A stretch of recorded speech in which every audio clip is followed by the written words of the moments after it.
Per quanto riguarda il futuro di queste case, ovviamente siamo nelle mani e nella mente dell'Ater che dovrà, credo che stia progettando, pianificando iniziative tali per giungere quanto prima a un corretto utilizzo di queste abitazioni, che tra l'altro sono in una zona straordinariamente bella, molto attrattiva. Certo, fa male vedere queste abitazioni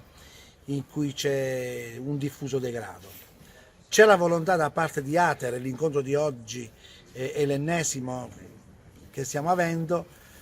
è volto a creare le condizioni migliori per dividere questo progetto in due fasi. La prima, cioè la possibilità che vengano eseguiti tempestivamente lavori per evitare il degrado, e cioè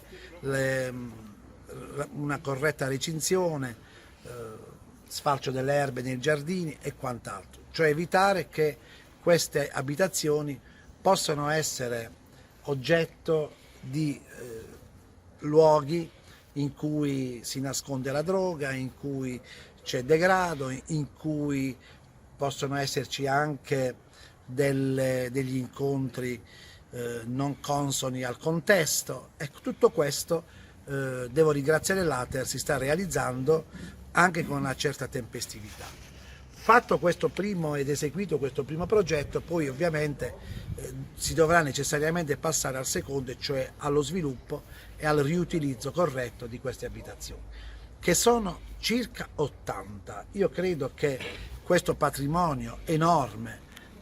di Ater vada valorizzato, e auspico che quanto prima tutto ciò che è necessario mettere in cantiere sia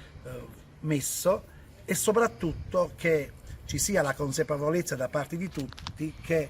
il dispositivo di sicurezza che con tanta forza prefetture e forze di polizia hanno messo in campo su Mestre passa anche attraverso il superamento delle zone di degrado. E devo ringraziare le forze di polizia, la polizia locale, per tutto ciò che stanno eseguendo, stanno pianificando in questo territorio, perché i risultati che stiamo avendo sia in termini di espulsione, sia in termini di DASPO, sia in termini di attività volta alla corretta gestione anche delle attività commerciali, io credo che sia un segnale che ci rincuora e ci fa dire che siamo sulla buona strada. Credo che in fin dei conti abbiamo la possibilità di creare momenti di svolta, ma come ho detto alla cittadinanza di Mestre qualche settimana fa, questo è un percorso che esige un'attività quotidiana, ma soprattutto un'attività volta a durare nel tempo, perché soltanto in questo modo noi potremo avere dei risultati tangibili anche a breve scadenza. Ringrazio un po' tutti, ma ringrazio anche coloro che si stanno adoperando, la cittadinanza che con grande senso civico sta dimostrando di voler bene a questa città e a questa comunità, e noi non possiamo che essere al loro fianco.